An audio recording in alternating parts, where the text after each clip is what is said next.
نصلي على رسوله الكريم أما بعد فقد قال الله تعالى في القرآن المجيد والفرقان الحميد أعوذ بالله من الشيطان الرجيم بسم الله الرحمن الرحيم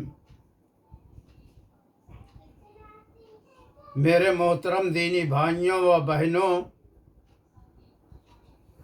و تمام سامعین،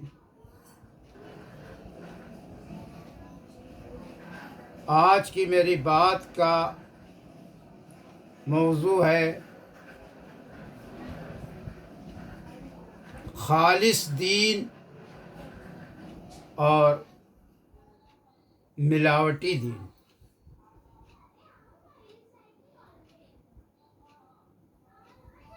یہاں آج ہندوستان کے اندر ہر چیز میں تو ملاوٹ کی ہی گئی، کوئی چیز ایسی نہیں ہے جو بالکل شدھ خالص پیور ہو۔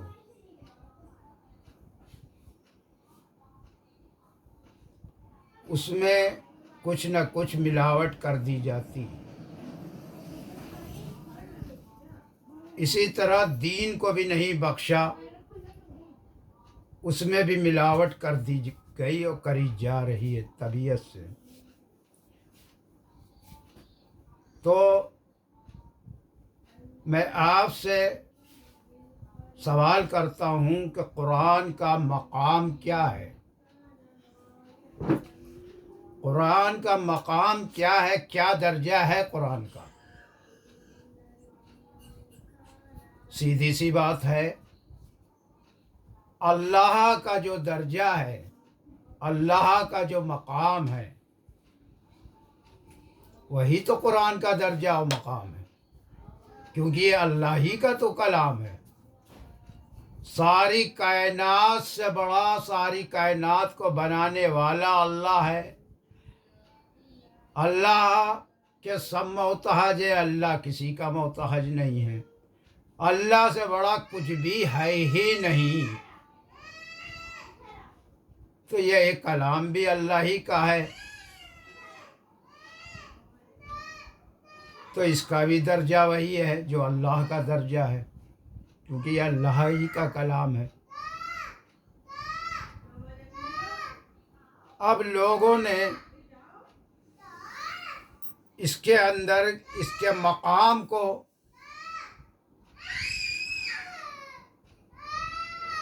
بدلنے کی ناکام کوششیں جاری ہیں اور کی ہیں۔ اگر پوچھا جاتا ہے جماعت والوں سے، تبلیغی جماعت والوں سے کہ بھائی تم قرآن میں کیوں نہیں بیٹھتے ہو، قرآن کو کیوں نہیں سنتے، تو ان کا جواب یہ ہوتا ہے کہ یہ حدیث میں قرآن کی آیتوں کا تو حوالہ ہے۔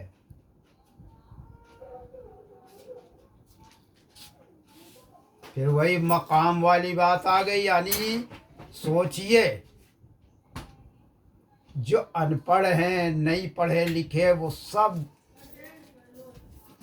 سینکڑوں کی تعداد میں سب گمراہ ہو رہے ہیں۔ جو قرآن کا مقام ہے وہ حدیث کا نہیں ہے۔ حدیث کا مقام اپنی جگہ ہے اور قرآن کا مقام اپنی جگہ ہے۔ اسی طریقے پہ آ جائیے، رسول کا جو مقام اور جو درجہ ہے وہ صحابہ کا نہیں ہے، اور جو صحابہ کا درجہ ہے وہ تابعین کا نہیں ہے۔ تو ہر چیز کا ایک درجہ اور ایک مقام ہوتا ہے۔ یہ قرآن اور یہ حدیث دونوں ایک ساتھ چلے گی۔ پہلے اول قرآن ہے، دوم حدیث ہے، پہلے اللہ ہے پھر محمد ہے نا؟ بہت سوچنے سمجھ لیجئے۔ وہ یہ کہتے ہیں یہ حدیث، یہ بھی تو وہی ہے، इसमें भी तो कुरान की आयतों का हवाला है। यानी कुरान का जो दर्जा था उन्हीं ने वो हदीस को दे दिया और कुरान को ख़त्म ही कर दिया। कितना बड़ा कुफ्र और गंदी बात है भाई। जो मोहम्मद का दर्जा है वो सहाबाओं का नहीं है, जो सहाबा का है वो ताबईन का नहीं है। और अल्लाह ने मोहम्मद सल्लल्लाहु अलैहि वसल्लम को जो दर्जा दिया है वो 1,24,000 पैगंबरों का सरदार दिया है, उसकी इमामत करी है। अब वो तमाम सरदारों के इमाम है मोहम्मद सल्लल्लाहु अलैहि वसल्लम। किसी से वो छोटे नहीं हैं, किसी पैगंबर से नहीं, वो सबके सरदार हैं। अब कोई इसमें छांटबीन करेगा वो बड़े थे वो बड़े थे, तो जो अल्लाह की तरफ से ये दर्जात मुकर्रर हैं, ये बंदे की नहीं हैं, अल्लाह की तरफ से ये दर्जात मुकर्रर हैं। तो एक आम आदमी जो सिर्फ शख्सियत देख के उसके पास कुछ नहीं, वो सोचता लाओ कुछ इल्म हासिल कर लें। अब उसके अंदर बहरूपिये यहूदी नसारा भी छुपे हुए हैं। अब क्या पहचान है, वो क्या जाने, बेचारा अनपढ़ हो क्या जाने, पढ़े लिखे के सामने बोलते नहीं हैं। ले जाके जंगलों में और गांव में देहातों में, घर से दूर, शहर से दूर, मोहल्ले से दूर चुपके बातें करते हैं। लेकिन कहते न है कि सच जो है सर चढ़ के बोलता है, सब कुछ जाहिर हो जाता है। और फिर सबसे बड़ा तो अल्लाह है, वो जो सब कुछ देख रहा है, सब कुछ सुन रहा है, सारी हरकतों से हमारी वाकिफ है वो। तो हर एक चीज़ का एक दर्जा है। कुरान कुरान है, हदीस हदीस है। आपको एक मोहम्मद सल्लल्लाहु अलैहि वसल्लम जो हैं उनका दर्जा तमाम अंबियाओं में सबसे बड़ा है।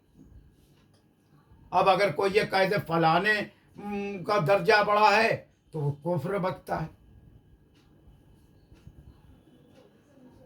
अल्लाह के अहकामात में वो दखल देता है और अपनी चलाता है। तो मेरे मोहतरम दीनी भाइयों बहनों, बात आपको बिल्कुल फिट बैठ गई होगी। उम्मीद ऐसी ही है कि हर चीज़ का एक मकाम है, एक दर्जा है। अल्लाह का जो मकाम और दर्जा है सब जान रहे हैं कि उससे बड़ा कोई है ही नहीं। सब कुछ उसी का बनाया हुआ है, सब कुछ उसी का है, उससे बड़ा कोई है ही नहीं। और ये जो कलाम है ये अल्लाह का है। और जो दीन आया है वो दीन मुकम्मल इस कुरान के अंदर 30 पारों में हुआ है, 23 साल में। अब हर यहाँ कुरान को तो पहले किनारे कर दिया गया। कुरान को सिर्फ जो है खाली तिलावत की चीज़ कुछ लोगों ने बना ली और कुछ ने उसको पढ़ना ही फजूल, तिलावत भी फजूल समझ रखा है। तो मेरे मोहतरम दीनी भाइयों बहनों, बहुत सख्त इस वक्त ज़रूरत है कुरान को तर्जुमे और तफसीर से पढ़ने की। और हमारे प्यारे नबी सल्लल्लाहु अलैहि वसल्लम ने कहा भी था कि अगर तुम इसको मजबूती से पकड़े रहोगे तो कभी गुमराह नहीं होगे। हमने इसको छोड़ दिया, आज हम गुमराह हो गए, हमें पता ही नहीं, हम मोतहज हो गए सबके। अब वो हमें गलत बताता है तो हमें सुनना है, सही बताता है तो हम उसको भी सही और गलत को भी हम सही समझ रहे हैं। और बड़े बड़े लोग चले आते हमसे भी कहने कह रहे, वो भी तो कह रहे ये भी तो हदीस में भी तो कुरान की आयतें लिखी रहती हैं। फिर वही वाली बात आ गई। अब मैं दोहराऊंगा नहीं, अब आप समझ लीजिए कि हर एक का एक दर्जा एक मकाम है। और ये दोनों चीज़ें साथ चलेंगी, अकेली नहीं चलेगी। और इसमें भी पहले ऊपर ये कुरान है, नीचे हदीस है। पहले अल्लाह है, फिर मोहम्मद है, फिर सहाबा है, फिर ताबईन, फिर तबा ताबईन। तो बात हो रही है इस मौजू के ऊपर के खालिस दीन यानी शुद्ध, ओरिजिनल और मिलावटी दीन। अब ये सब देखिए मिलावटें हैं। इसी तरीके पर हम थोड़ी सी ही बयान कर पाएंगे मुख्तसर वक़्त में। अब नमाज़ों को ले लीजिए। नमाज क़ज़ा रखी गई उस घड़ी के लिए जब आप इंतहाई मजबूर हों, ऐसी जगह पर हों, ऐसे फंसे हों जैसे ट्रैफिक में फंस गए, किसी तरह बाहर नहीं निकल सकते, आप मजबूर और लाचार हैं, नमाज का वक्त चला गया, आपने कफ़ारा अदा कर दिया, क़ज़ा पढ़ ली। آج لوگ کثرت سے قضا پڑھ رہے ہیں اور یہ سمجھ رہے میں نے نماز پڑھ لی، قطعاً نہیں نماز پڑھی انہیں نے۔ پھر وہی چیز، جس بات پہ جو چیز رکھی گئی ہے اس کو سمجھنے کی کوشش کریے۔ قضا کو فیشن نہیں بنا سکتے۔ جس گھڑی نماز کا وقت ہو جائے اور مؤذن کہے اللہ اکبر حی علی الصلاۃ حی علی الفلاح، آؤ نماز کی طرف، آؤ کامیابی کی طرف، تو ہمیں سارے کام چھوڑ کر آگے پیچھے کر کے اول نماز پڑھنے جانا چاہیے مسجد کے اندر۔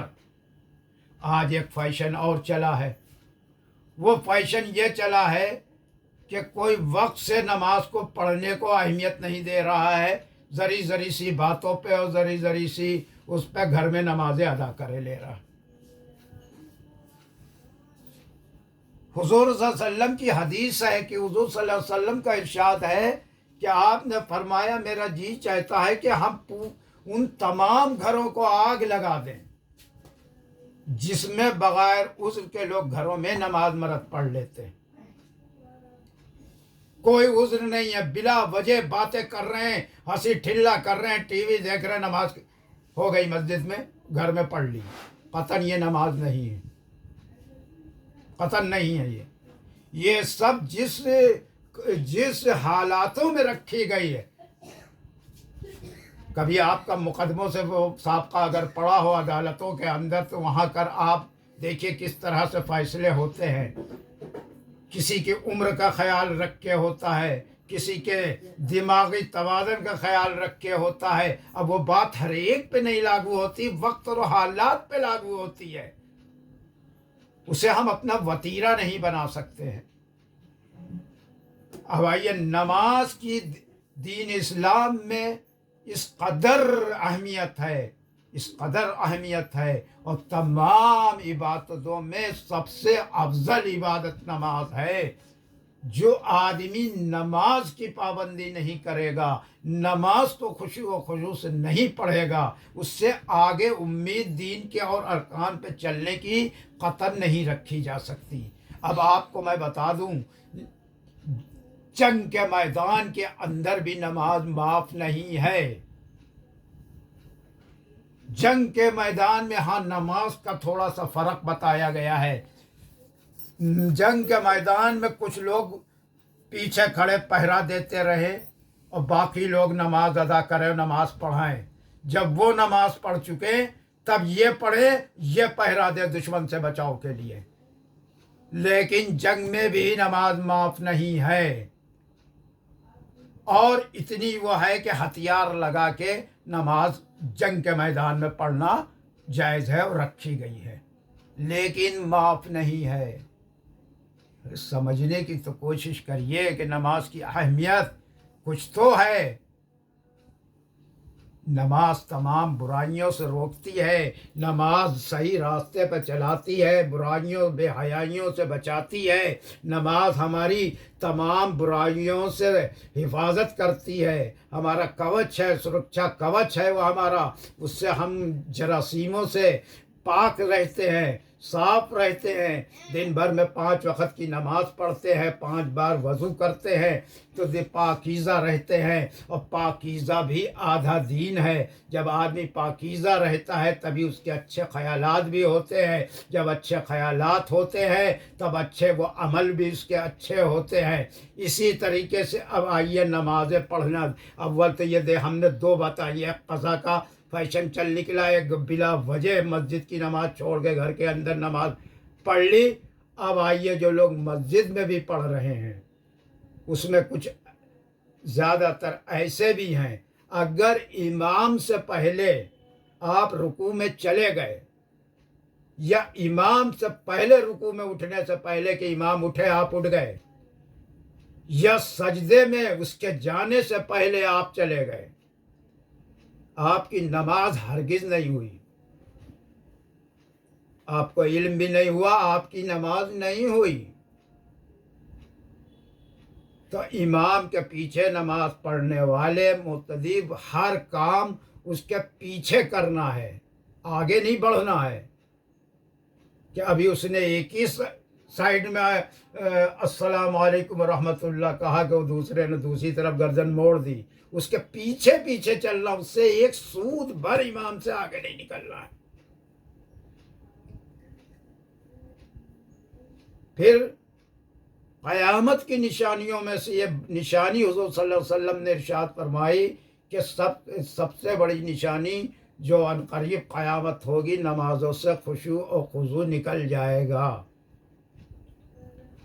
खुशू और खुज़ू क्या है? जब आप नमाज पढ़िए तो आपका पूरा बदन मुंजमिद हो जाए, कोई हरकत ना करे, आपका दिल बिल्कुल ख्यालों से, फिक्रों से बिल्कुल हट जाए और अल्लाह की तरफ लग जाए, और सर झुका हो दो टांगों के बीच, और दो टांगों का फासला 4 उंगल का हो, उस 4 उंगल के बीच सर झुका के आपको नाफ के नीचे हाथ बांध के नमाज पढ़नी है, और पूरा पूरा ध्यान अल्लाह का करना है कि अल्लाह हमें देख रहा है, हम अल्लाह के सामने खड़े हैं। आज की नमाजें ये जा वो जा, आनन फानन, इसी तरह के वज़ू हैं। वज़ू करने में अगर एक तिल देखा कितना सा होता है, आपने पूरा वज़ू सही करा, एक तिल बराबर खुश्क रह गया, वज़ू नहीं हुआ। वज़ू नहीं हुआ तो भी नमाज कहाँ से हो जाएगी? तो नमाज नहीं हुई। तो ये सब चीज़ें समझने की हैं, और समझने के लिए किताबें हैं। तालीमुल इस्लाम में तमाम मसाइल दिए हैं, वज़ू के, नमाज़ों के, हर चीज़ के मसले मसाइल तालीमुल इस्लाम किताब के अंदर, जो स्कूलों में बच्चों को और यूँ भी लोग पढ़ाई जाती है, अपने घर में उसको मंगाइए, उससे तमाम आपके सवालों का जवाब उसके अंदर मौजूद है। तयम्मुम कैसे करें, सफ़र की नमाज कैसे पढ़ें, सब कुछ उसके अंदर होगा। लेकिन जब आप उसको अहमियत देंगे तब तो वो किताब आपके घर में होगी। नहीं तो टीवी तो होगा 10,000 का, लेकिन 60 रुपए की किताब नहीं होगी, उसके लिए पैसे नहीं होंगे। तो जब किसी भी चीज़ को अहमियत देंगे तब वो चीज़ आपको मैसर होएगी। व आखिरु दावाना अनिल हम्दुलिल्लाहि रब्बिल आलमीन।